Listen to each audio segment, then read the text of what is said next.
me over there and look at the microbaker. Before the sun has risen, I get up and I mix my first 2 batches of dough.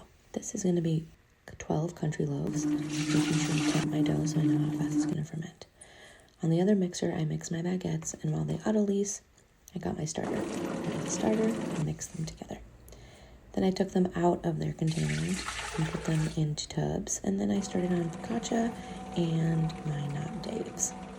You need a lot of water in getting dough out of mixers. After I did that, I scraped down the sides and took out my focaccia dough.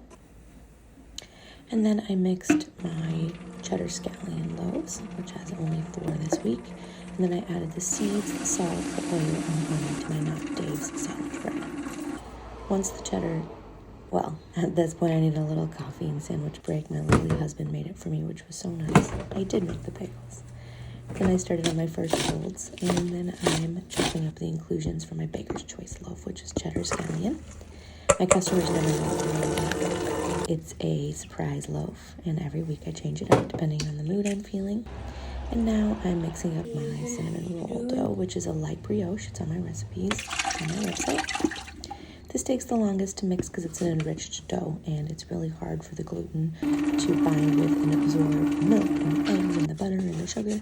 After scraping on the sides, I let it come together a little bit more, making sure that there's no dry dough. Did a fold on my not Dave's, and then I added the salt and the butter to my brioche dough. I'm really proud of this dough because it has 32% which is really cool. And after I was finished with that, I took it out of the mixer and put it into its tubs. I use my countertop Broden Taylor proofer for these because I have no other large space that keeps the dough warm. Then I folded my country loaf for the last fold and did a bunch of dishes, and now it's time to cut and pre-shape my country dough. My bulk fermentation is really warm, and I also do a high percentage of whole grains, so it only takes about 3.5 hours for my country dough from when I mix it to when I have to cut and pre-shape it. I clean my mixers because it's the best part of the day, knowing that all the mixing is done. Folded my cheddar scallion, and then I got started on cutting and pre-shaping my not Dave's sandwich loaf. It's been really popular. And then after I got those, only if it's not a spend a bunch of money cut, on it. weighed out, all of that fun stuff. Rounded it up to make sure that I'm setting myself up for success. Does he do, probably not this farmer's market, a different one, huh? It was time for me to shape the country loaves. As I've shared with you before, I like to shape them a little bit early to make sure that I am not letting them over ferment. And also because I have to make all of the day flow the way that I want it to flow. If I need to shape my loaves, but I'm busy doing something else and then they get over fermented, that can put you in a really stressful situation in your bakery. So make sure you make yourself a plan and you leave plenty of extra time on the sides for error. And shaping early means that you have that. You're never rushing because your dough is about to over ferment, I'd say. Once I was done shaping my country loaves, I moved on to shaping my not Dave's sandwich bread. And the fun thing about that is that it gets rolled in oats. So you can see that I have this little towel set up. I wash my towels every week with bleach. They might not look clean, but they are clean. The towel is totally wet, and what I do is I roll the dough in the towel to make sure that it is wet enough, not soaking wet, just damp, so that the oats can adhere to it. I also surround the entire loaf in oats so that there's no way that the pan is gonna be sticky and that the dough won't pop out or the loaf won't pop out when it's ready. I've messed with this for a long time, but using extra oats is really the only way to make sure it always comes out for me. Then I gotta show you my fridge with all my stuff in it. And now I'm gonna shape the cheddar scallion loaves. I was having a really hard time with my phone not having enough storage, so I actually missed the cutting and weighing. But I am going to show you how I shaped it because I don't often show you how I do boules. I mostly do batards because I have more bannetons in that shape, but this week I only had 5 cheddar scallion ordered, so I'm showing you how I shape boules, which is a round loaf. I really like doing a mixture of shredded and cubed cheddar so that you get some like really nice chunks of cheddar, but then you also have the taste of the cheddar running all throughout the dough. I think it's really delicious. And I got some good feedback from my customers. They're so cute.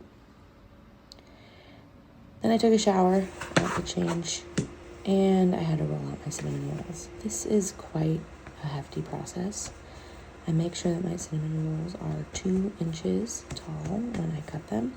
So I have to make sure that I get double the length as how many I need to cut out. So I had 2 of these dough squares or rectangles. They both needed to be rolled out to 40 inches so that I could get 20 from each one. This can be a little tricky because you have to make sure that the dough is all the same thickness so that it's even for my customers. And I am admittedly not that great at it, but the more you do it, the better you are at it. My cinnamon rolls used to always be different sizes, like wildly different. And I told myself, as long as the smallest one is one that is worth the money, it's okay. But I still don't like the thought that some people are getting bigger cinnamon rolls than others. The other thing that I urge you to do when you're making cinnamon rolls is make sure that your filling is really warm. He's also not falling apart, but enough that the sick butter's from easy to spread, because it's really easy then. Check it out. It's not hard for me to do this, even though it's for 20 different cinnamon rolls.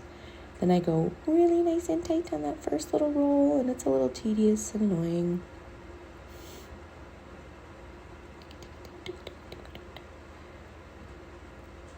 But then once you get that center really nice and tight, you can go a little bit faster.